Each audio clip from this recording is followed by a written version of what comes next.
felicitaciones a la sociedad privada. La verdad que día a día van haciendo muchísimos éxitos. Ya se van nuevamente al extranjero, por ahí me cuentan. Espero que esta vez no solamente lleven la cámara de Purito Perú, sino me lleven a mí también. A propósito, quiero agradecer no solamente a José Luis Arroyo por el saludo, sino a toda la banda. Ellos son lo máximo. Un beso para todos ellos.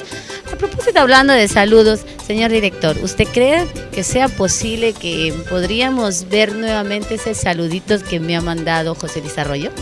Un saludo muy especial para Araceli Bocanegra, con mucho cariño. Ella trabajó también con nosotros. Claro que sí, un abrazo para ella, la conozco.